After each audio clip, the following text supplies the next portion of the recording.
पढ़ते हैं, बोकारो में पढ़ते हैं, टाटा जमशेदपुर में पढ़ते हैं, कोई पटना कोई राजस्थान तैयारी के लिए गया है, वहां के धोती साड़ी लाएगा। हमारे हिस्से की नौकरी और पेमेंट 75,000। सोच के देखिए 75,000 पेमेंट उसका नेट होगा। 2-3 साल बाद जैसे ही नया वित्त मैंने घोषणा होगा उस समय सीधे 1 लाख पार होगा। हम लोग को मिल रहा है क्या? देखो 200 रुपए का 150 रुपए का धोती साड़ी। हम लोग खुश है, मुख्यमंत्री अच्छा है, इसी को 24 में वोट करेंगे और 1 लाख का नौकरी यूपी बिहार को बांटा है।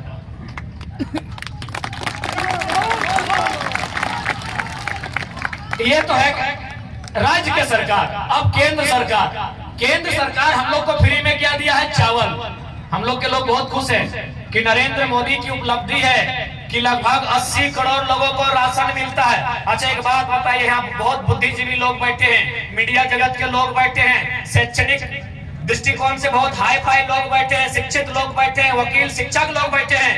80 करोड़ लोगों को फ्री में चावल देना उपलब्धि है कि नाकामी है?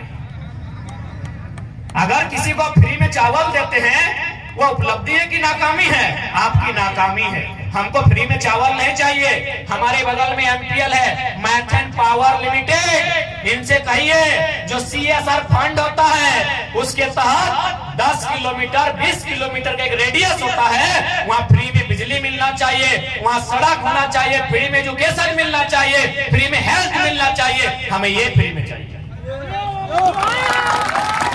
हमको फ्री में राशन नहीं चाहिए।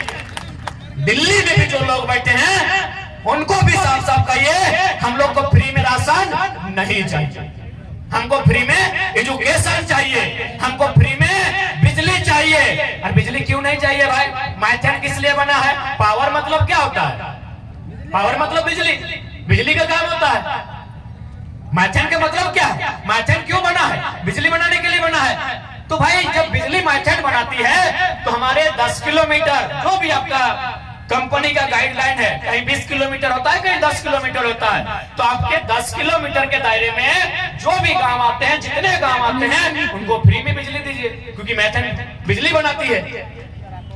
और यदि ऐसा नहीं होता है तो ये हमारे झारखंडियों के साथ अन्याय है। और इसी अन्याय के लिए अब सामने प्रधानमंत्री आए या मुख्यमंत्री आए, उससे आंख से आंख मिलाकर सवाल करेंगे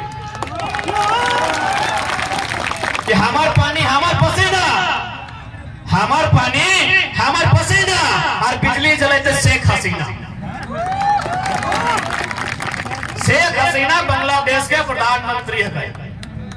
তোমরা শুনেছি না শেখ হাসিনার নাম? এই প্রাইম মিনিস্টার বটে কোথায়? এই बंगालेर পরে बांग्लादेश আছে না, वहां का वो प्राइम मिनिस्टर है। आप 2 दिन पहले पेपर में भी देखे होंगे, एक साहब का तोनी फायर नोटंकी करा, सब भाषा बुझा, सब बुझा, तोनी बीच में नोटंकी नहीं करिया। बड़ी मैंने लॉ करा तेरी भेजा में तोनी तो मारत बेटा कहीं जगह सुन ले भा माए मुसीबत बड़ी उम्मीद लेके आए तनी बुझा दी अखनी के। आप 2 दिन पहले अखबार में पढ़े होंगे, माननीय देश के प्रधानमंत्री श्री 108 श्री नरेंद्र मोदी, उनका एक दत्तक पुत्र है, नाम लेने से डरने की आवश्यकता नहीं है, गौतम अडानी। दत्तक पुत्र ने गोद लिया। मोदी बोलता है हमारा कोई नहीं है, गलत बोलता है, गोद लिया बेटा है उनका। वो पेपर में आप देखे होंगे, शेख हसीना के पास उनका फोटो दिखा होगा, यानी उन्होंने बिजली बनाया है गोड्डा में। गोड्डा में जमीन किनका गया? आदिवासियों से लूट कर लिया गया। क्लियर बात है, क्योंकि आप पेपर में पढ़े होंगे, पुलिस जबरन लाठी चलाई है। जमीन हमारी, गांव हमारा, बर्बाद हुआ हमारा, और बिजली बनता है झारखंड के गोड्डा में और बिजली जाती है बांग्लादेश। अभी 7% यानी 1% बिजली भी झारखंड में नहीं। सोच के देखिए कि आज कितना अन्याय हो रहा है। इसी अन्याय के लिए आज हम लोग लड़ने आए हैं। आज यदि हम लोग नहीं लड़ते हैं, आज यदि हमरा नहीं लड़वा तो एक दिन कुछ नहीं बांचता। अब कहीं कैसे मोटा मोटी ही एमपीएल देखा, एमपीएल में कितना लंबा चौड़ा जमीन ले रहा है, कोनो हिसाब है? इतना जो लंबा चौड़ा जमीन एमपीएल ले रहा है, एकर कोई हिसाब है? कितना एकड़ लिया जाता है? लोकल आदमी के जानकारी आता है कितना जमीन अधिग्रहण भेला है? नहीं करूं हजारों हजार एकड़ मतलब मोटा मोटी 100, 150, 125 गांव बर्बाद भेलते। आज के अनुपात में अगर गणना करल जाए तो 100-150 गांव खाली माइथन पावर लिमिटेड में बर्बाद हो गए। जब गांव हमारे बर्बाद हो गए, चल ठीक है, बिजली बनना चाहिए, बिजली से देश के विकास होता है, और भी विकास के कार्य होता है, लेकिन ये कौन सा शर्त है और ये कौन सा अन्याय है कि बिजली हमारी छाती को आप चीर के बनाइएगा और अंधेरा हमारे झारखंड में और जगमग आपका महाराष्ट्र और बंगाल होगा। ये कहाँ का नियम है भाई?